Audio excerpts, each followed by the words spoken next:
Hello friends, आज की इस वीडियो में हम उत्तल लेंस का फोकस दूरी का सूत्र निकालेंगे। क्योंकि हमारी टॉपिक है कि लेंस का सूत्र में आज हम उत्तल लेंस का फोकस दूरी का जो सूत्र होता है उसके बारे में चर्चा करेंगे। ठीक है, ये जो टॉपिक है ये कक्षा 12 क्लास 12 के लिए बहुत इंपॉर्टेंट टॉपिक है। इसका आज हम लोग निगमन करेंगे। इस सूत्र का हर जगह पे आवश्यकता पड़ती है। ठीक है, उस सूत्र को हम आप लोग को बता देते हैं कि वह सूत्र होता क्या है। वह सूत्र होता है 1/m बराबर 1/v माइनस 1/u। ठीक है, आज हम इसी सूत्र को निकालेंगे कि ये सूत्र आता कैसे है। ठीक है, तो चलिए वीडियो को शुरू करते हैं। तो उत्तल लेंस के लिए हम फोकस दूरी का सूत्र निकालेंगे। तो चलिए हम एक उत्तल लेंस बनाएं। इसको हम मिटा दे रहे हैं। उत्तल लेंस के लिए ना, तो देखिए ये हमने एक बना दिया उत्तल लेंस। ये कैसा लेंस है? उत्तल लेंस। ये एक उत्तल लेंस है और ये इसकी मुख्य अक्ष है। ठीक है, हमने मान लिया यहाँ पे इस वाले गोली पृष्ठ का फोकस है और इस तरफ इस वाले गोली पृष्ठ का फोकस है। देखिए हमने अपने हर वीडियो में बताया कि ये जो पृष्ठ है ये किसी गोले का भाग होता है और ये वाला जो ऐसे गया है ये भी किसी गोले का भाग होता है। ये ऐसे, जिसमें से ये भाग काट कर और ये भाग काट कर एक उत्तल लेंस बनाया जाता है। ठीक है, ये तो था आपके लिए सिर्फ समझाने के लिए। ठीक है, कि इस लेंस को हम बनाते कैसे हैं। ठीक है, तो चलिए हमें सूत्र निकालना है। हम मान लेते हैं कि कोई वस्तु यहाँ पे है, यहाँ हमारा ये है कोई वस्तु यहाँ पर ओ डैश है। यहाँ पे कोई वस्तु ओ डैश है जिसका हमें प्रतिबिंब ज्ञात करना है। तो इसकी हम पहली किरण को ये ऐसे गुजार दे रहे हैं। इसको थोड़ा छोटा बनाए ताकि गुजार पाए ये। ठीक है, अब हम जानते हैं कि यदि कोई किरण मुख्य अक्ष के समांतर जाती है तो फोकस से होकर जाएगी। तो ये जो किरण ये फोकस से होती ऐसे चली जाएगी। ठीक है, ये किरण ऐसे फोकस से होती चली जाएगी। ठीक है, अब हम एक किरण को इस केंद्र को क्या कहते हैं? प्रकाशिक केंद्र से। अब हम एक किरण को प्रकाशिक केंद्र से गुजारते हैं। क्योंकि हम जानते हैं कि प्रकाशिक केंद्र से जो किरण जाती है वह विचलित ना होकर सीधा चली जाती है, एकदम सीधी चली जाती है। इसमें कोई विचलन नहीं होता है। ठीक है, हमने दो किरण को गुजारा तो हमारा प्रतिबिंब बन कहाँ रहा है? हमारा प्रतिबिंब ये यहाँ पर बन रहा है। इसका नाम हम आई डैश आई दे देते हैं। ठीक है, तो आप फिर से समझिए। हमने एक लेंस लिया, लेंस में एक वस्तु को यहाँ पर u दूरी से, लेंस से u दूरी पर हमने एक वस्तु को रखा। ठीक है, तथा उस वस्तु की पहली किरण को हमने उसकी पहली किरण को लेंस से गुजारा जो लेंस से अपवर्तन के पश्चात फोकस दूरी से होकर जाती है। ठीक है, तथा हमने दूसरी किरण को प्रकाशिक केंद्र इस केंद्र से होकर गुजारा जो सीधी निकल जाती है। तो जिससे हमें प्राप्त होता है कि हमारा जो प्रतिबिंब बनता है, प्रतिबिंब कहाँ बनता है? जहाँ दो किरणें आपस में कटती हैं वहीं प्रतिबिंब बनता है। तो ये किरणें यहाँ पर अपने आप को एक दूसरे को प्रतिच्छेदित कर रही हैं, अर्थात यहाँ पर हमारा प्रतिबिंब बन रहा है। ठीक है, तो चलिए हम इसका नाम रख दे रहे हैं। इसका नाम हम रख दे रहे हैं ए इस बिंदु पर, और इसका तो नाम एफ है ही। देखिए हम जानते हैं कि लेंस से प्रतिबिंब की दूरी को हम किससे डिनोट करते हैं? वी से। किससे डिनोट करते हैं? वी से। ये हो गया वी। और फोकस से ध्रुव के प्रकाशिक केंद्र के बीच की जो दूरी होती है उसे हम क्या बताते हैं? यफ। उसे हम क्या कहते हैं? यफ। ठीक है, इन बातों को आप ध्यान रखिएगा कि इसमें क्या हुआ है। ठीक है, इसको हम गाढ़ा कर दे रहे हैं क्योंकि इसकी जरूरत पड़ेगी अभी आपको। ये तो और मिट रहा है।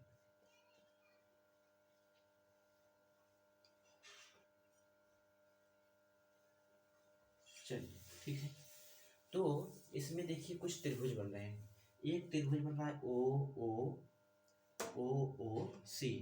कैसा बन रहा है? एक त्रिभुज बन रहा है हमारा ओ सी। क्या बन रहा है? ओ सी। एक त्रिभुज हमारा बन रहा है ए सी एफ, तथा एक त्रिभुज हमारा बन रहा है आई डैश सी आई, या तो कह सकते हैं आई आई डैश सी।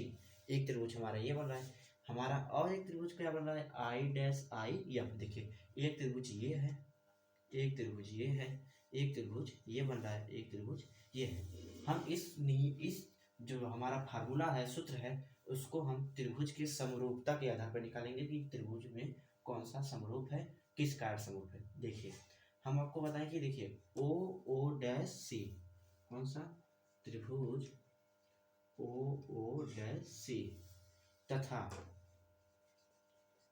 त्रिभुज आई I dash C, I I dash C, इस त्रिभुज की बात कर रहे हैं, यहाँ से लेके यहाँ तक की बात क्या है, आई आई डैश सी।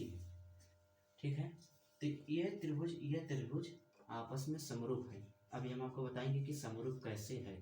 समरूप है, देखिए समरूप होने के लिए क्या होना चाहिए कि इनके जो कोण हैं ये कोण बराबर होना चाहिए, तथा इनकी जो भुजा है या तो दो कोण बराबर हो या तो दो भुजा बराबर हो, तो हम कह सकते हैं कि इसकी तीसरी भुजा भी या तीसरा कोण भी बराबर होगा, अर्थात वो समरूप होगा। देखिए यहाँ पे इसके बीच का कोण क्या है 90 अंश ना, और इसके बीच का कोण क्या है 90 अंश है। ठीक है, और इसके बीच का जो कोण है और इसके बीच का जो कोण है वो आपस में बराबर होगा। क्यों बराबर होगा, देखिए ये एक शीर्षाभिमुख कोण है। क्या है, शीर्षाभिमुख कोण है। शीर्षाभिमुख कोण कैसे, इनके दोनों शीर्ष एक ही है। ठीक है, अर्थात इसका ये कोण इसके बराबर हो गया, इसका एक कोण इसके बराबर हो गया, अर्थात इनका दो कोण इन दोनों कोण के बराबर है। अर्थात हम जानते हैं कि यदि दो कोण किसी त्रिभुज का बराबर है आपस में, तो तीसरी कोण जो तीसरा कोण है वो अपने आप बराबर हो सकता है ना।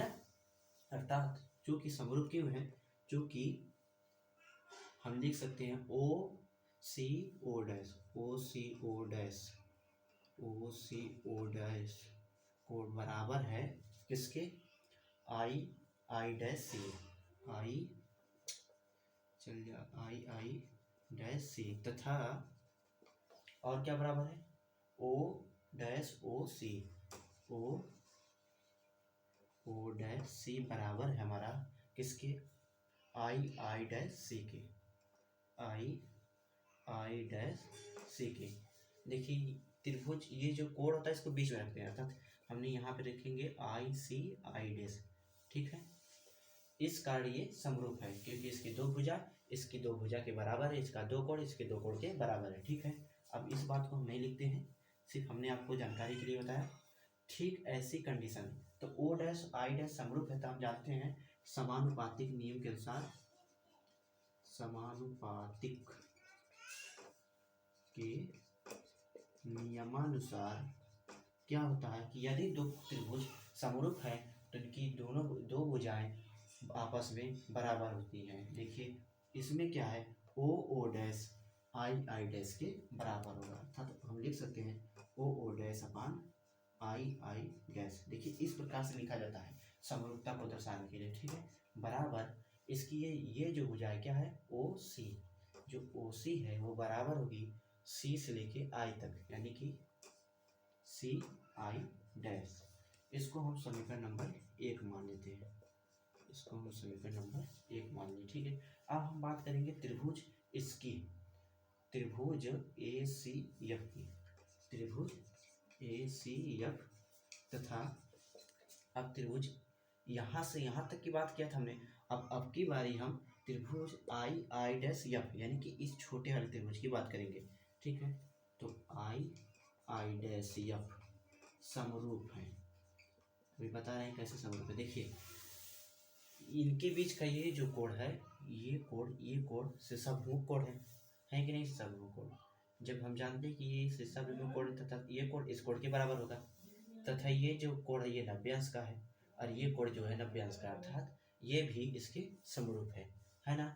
तो हमने जैसे यहाँ पे किया वैसे यहाँ पे करेंगे, अर्थात ए सी जो है वो आई आई डैश के बराबर होगी, तो हम लिख सकते हैं ए सी अपान आई आई डैश बराबर क्या है हमारा F I dash, F I dash बराबर होगा हमारा किसके, सी एफ को पहले लिखें, सी एफ बराबर होगा एफ आई डैश के, क्या होगा सी एफ बराबर होगा आई एफ डैश के। देखिए पहले दूरी और दूसरी दूरी, पहले इसको लिखते हैं बाद में इसको लिखते हैं समरूपता में, ये नहीं कि पहले इसको लिखते हैं फिर बाद में इसको। अगर इसको पहले लिखते हैं तो बाद में इसको, तो इसको बटे करिए, फिर इसको लिखिए तब बाद में इसको, इस वाले को लिखिए, ठीक है। यानी कि अगर हम आई आई डैश को ऊपर लिख रहे हैं तो ए सी को नीचे, और आई, तब इसके कारण हमें इसको ऊपर लिखना होगा, इसको नीचे, ठीक है।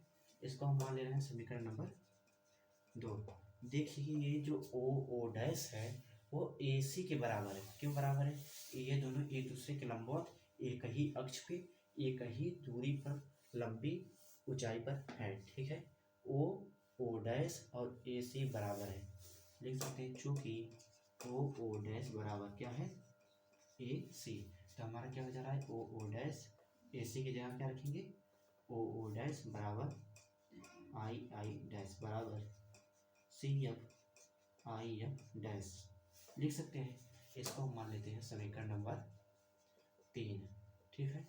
अब देखिए समीकरण 3 और समीकरण 1 से हमें कुछ मिल रहा होगा, इसका लेफ्ट हैंड राइट, इसका लेफ्ट हैंड राइट बराबर है, तो हम जानते हैं यदि किसी का लेफ्ट हैंड राइट बराबर हो तो राइट हैंड राइट अपने आप बराबर हो जाता है ना, राइट हैंड साइड अपने आप बराबर हो जाता है ना। तो हम यहाँ पे लिखते हैं समीकरण 1 व समीकरण 3 से क्या हो रहा है, चूंकि लेफ्ट हैंड साइड इसका बराबर है, अर्थात राइट हैंड साइड और इसका राइट हैंड साइड बराबर होगा, तो हम लिख सकते हैं ओ सी अपान सी आई डैश बराबर सी एफ अपान आई एफ डैश, ठीक है। अब हम इसका मान चिन्ह परिपाटी के अनुसार रखेंगे।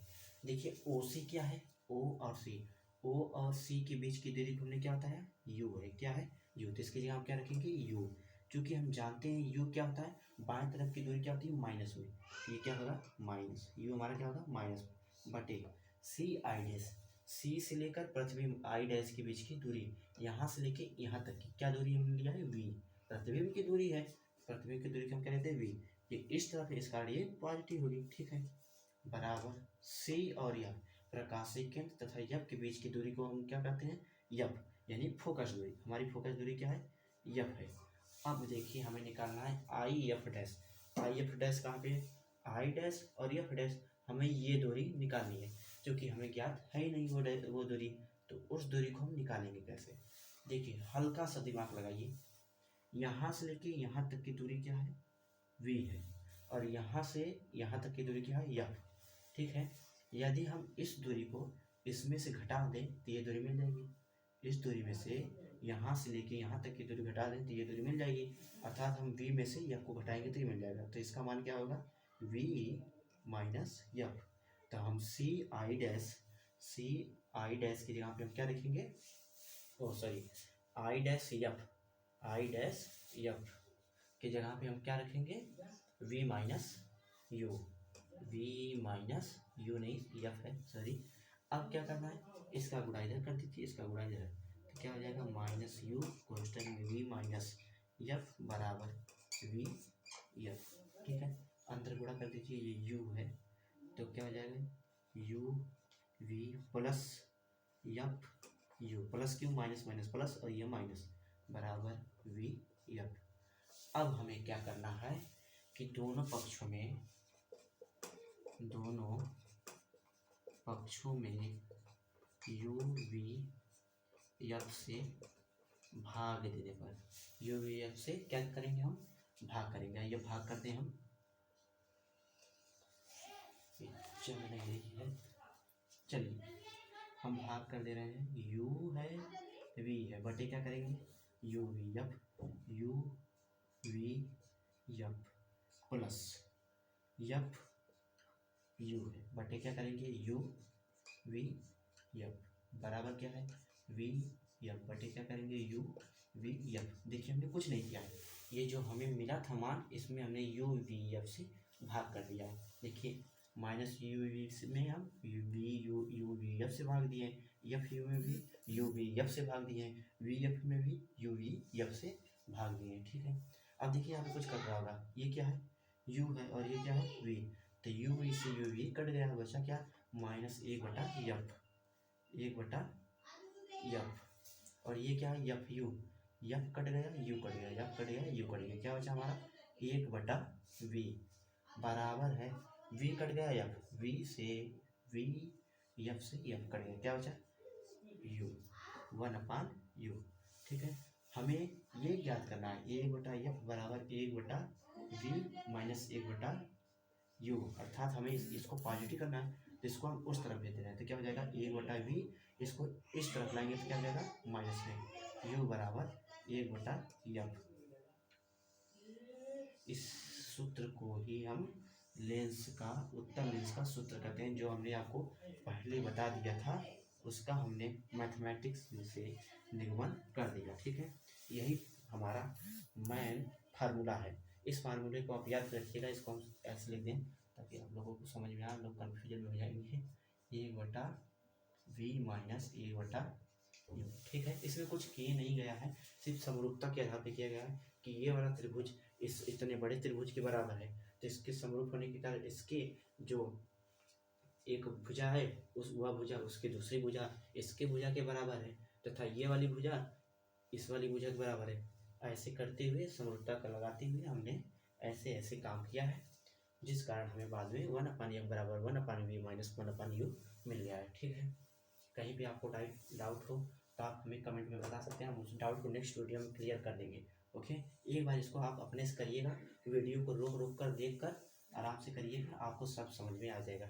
ठीक है, इस वीडियो में इतना ही, हम नेक्स्ट वीडियो में इसके आगे वाले सूत्र के बारे में चर्चा करेंगे। ठीक है, थैंक्स। हमारे चैनल को थोड़ा सब्सक्राइब और लाइक जरूर कर दिया करिए। ठीक है।